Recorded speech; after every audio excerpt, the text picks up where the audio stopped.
Your mental health, how to survive the trauma of bail, either to the court or to the police.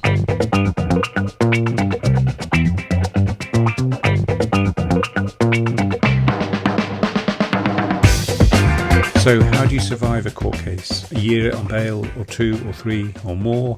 And how do you survive afterwards? So not only am I not a legal expert, as I've explained in other videos, I'm not a medical or mental health expert too. So this is just some advice from somebody who's been through it. I spent 2.5 years on bail before I was charged, and then 6 or 7 months after that when it was going through court before the case against me was dropped. That's a whole other story.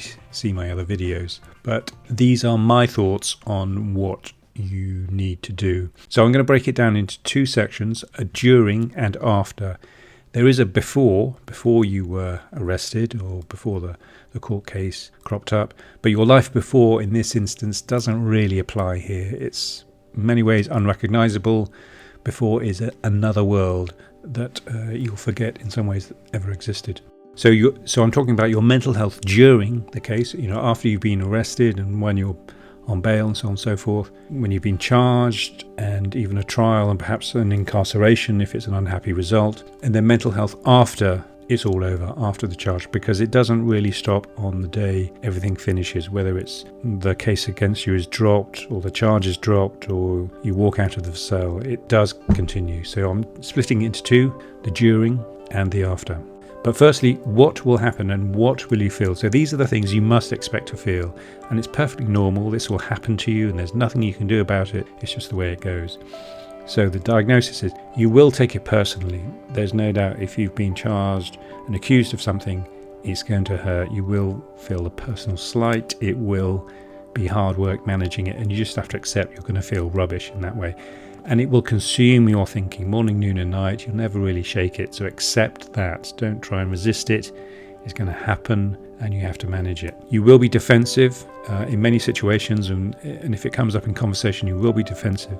And again, that's very draining and you will be emotional. So these are the things that will happen. You may have some panic attacks. I had 1 or 2. I don't get panic attacks, but I did have one when I was in the gym changing room.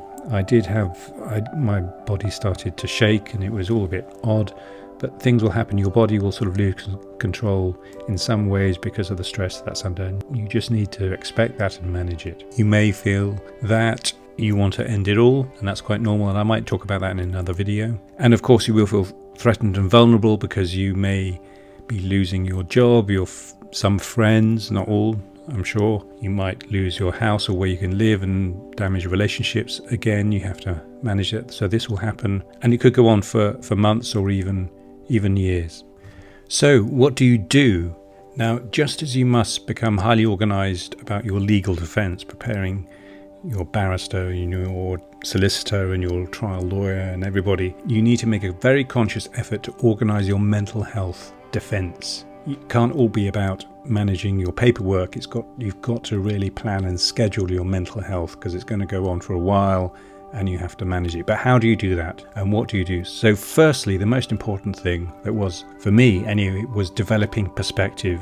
Realize that this is just an episode in your life. It's going to be something that will be life-defining, no doubt, I'm sure, but you have to realize it's going to end. There will be an end point. So you have to aim for that end point which is beyond the horizon, and realize it's also not the main thing that's going on in other people's lives around you, so they don't really care. So don't worry about what everybody thinks about you. They've got their own worries and their house and their job and the relationship. They might have a view, but don't worry about it. You've got to keep that wide angle lens, that fisheye lens view on the whole episode. That's the main thing. So you need to develop a sort of type of stoicism. You could even read a bit of philosophy. That might help. I sometimes found that, the Greek philosophers. But should you tell other people, your friends and family? Now, I've done another video on whether you should tell your story and how to tell your story, and that you should ultimately write it up. But when you're in the middle of it, I'm torn. So when I was arrested for downloading indecent images, the case was dropped after 3 years because it was because of the housemates. I had trouble with the housemates. It's a long story, another video. But I didn't. I chose not to because I thought I would wait until I got more information, because I was going to be rebailed after 4 months, and I thought once I know what's going on, then I can start talking to people. But I was on bail for 2.5 years and nobody told me, the police never told me anything, or very little, nothing I could act on. But when I was charged and it was going to become public knowledge, I spoke to my family and friends, and my brother said he couldn't have sat upon it like I did. He would have blurted it out straight away. So it really depends on your personality type. You have to make a decision on whether you're going to share it. But if you are going to share it, then pick your friends carefully, just a small group. Keep a diary. That's also important. Make a note on everything that happens. I've spoken about this in terms of the legal case, but also keep a diary of your mental health, because I was always thinking about how I might address the problem once it all ended in terms of suing the police. I'm going to talk about suing the police in a different video. Also, get stuck into your legal preparation. I found it quite therapeutic preparing all the documentation, making sure I was very well prepared. Again, I've done other videos on that. See the 26 documents preparation. It helps clarify things. It feels as if you're being proactive. So get ahead of the game. Although it's a bit rubbish dealing with all the legal stuff, if you're proactive and preparing your defense, that feels good. There is a bit of help on social media and support groups on Facebook and websites and so on. So go out, be proactive, and start following people and the groups out there who are going through very similar things. Another thing is also prepare for failure, for an unhappy ending, because then you won't have the shocks and the drama when things aren't going well. Visit a doctor and get it all logged in on the medical records, because that might be useful further down the line. They might give some help. I was offered some pills. It's not something I wanted to do because I was working on developing a perspective, but it might be useful if you ended up suing the police or being able to prove how the troubles you're experiencing have impacted your life. And now here's an important thing. It's all about distractions. You have to consciously schedule the distractions into your life in a way you might not have done so before. The best, of course, is exercise or getting outside. Make a conscious effort getting into the garden, the countryside, hiking, running, walking, doing sport, visiting places. You will feel an inclination to maybe sit at home and just fret, but you have to get out on a daily basis. This helps build perspective too. Read books. You are not alone. This kind of stuff happens all the time. A lot of people have written it up, including myself. But when you're reading what other people have gone through and how they've coped and the troubles they've survived, then you can find that reassuring and helpful and supportive. So get out, read a few books. Not only about law, but also, distracting. It would distract you, but I think reading a few books about similar cases would be helpful.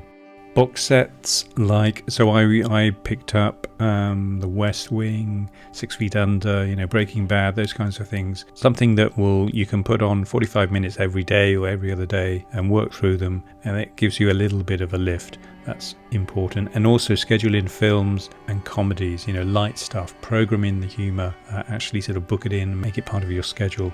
Limit the drink, of course, otherwise that's a slippery slope. And confide in a couple of trusted friends. Schedule it, make a point of meeting them, not on a casual basis, but actually schedule walks and pubs and beers and all that kind of thing. So once it's all over, then what? So afterwards, you still have to continue to look after your mental health.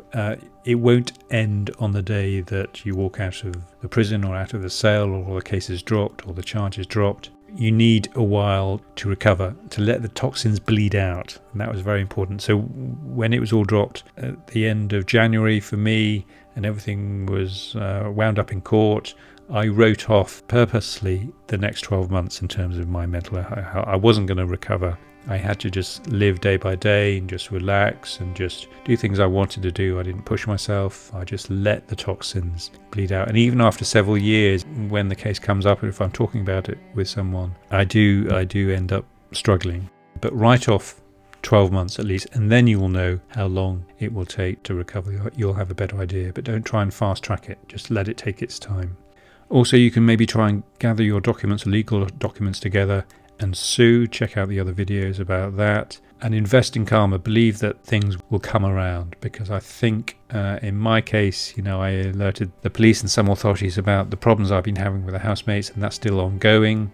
But it's also important to move on. Don't become consumed with righting the wrongs, suing the police or following up with those people that made allegations. You should make a conscious effort to maybe only devote 10% of your time, of your life, of your day to maybe following up on legal stuff or other matters relating to the case, and make a conscious effort to drop it, because otherwise you become too consumed. It'll become your life. And also you should consider joining the battle to support those who come after you, support those who are trying to share their stories and get it out. Build the resources for others, build the support groups and support the support groups. So you might find that also therapeutic, because you now have lived through some trauma and you've developed a certain amount of expertise. So get out and share it, and that will be helpful for your recovery. Write a book, which I've talked about in other videos. And remember, it takes a bit of time. Don't become too bitter. Just let the toxins bleed out, and trust in karma that things will come and right themselves. I'm going to end with a little clip from an interview with Lady Norse, who was accused of some crimes against a young boy, historic crimes. And you'll see in this interview how she was impacted, how it affected her. So this was an interview about a month after she had been acquitted, everything had been cleared and dropped. But you can still see how she is impacted. And this is quite normal. I could recognise and I could relate to this. So this is just a few minutes of that interview. The court case with the complainant, with the person known to you alleging those things in front of you. And he chose not to be behind a screen, which is normal. And so I had to face him face to face, and to have to sit for the best part of a day and a half and listen to all the ghastly things that were said about me. Well, I don't have to say, otherwise I'll break down completely. It's just the worst nightmare. You wouldn't wish it on your worst enemy. Well, you couldn't wish it on your worst enemy. It's just horrendous. That's all I can say. It's a nightmare. Absolute nightmare. The moment that they had to go out, I think those 3.5 hours were probably the worst of my life. I remember it was pouring with rain, and I sat there looking out the window. I couldn't eat, I couldn't sleep, I couldn't do anything. And I'd been like that for weeks. And then they almost had to drag me back into the court because I was so frightened, absolutely petrified of what was going to happen. I mean, I had to go through 17 times not guilty, but after the first one, I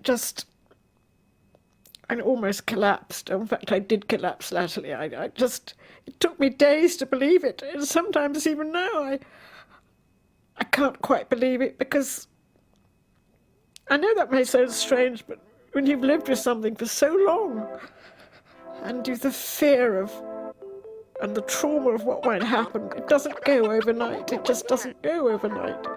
And I'm better now than I was 2 months ago, but even so, I'm still plagued with nightmares.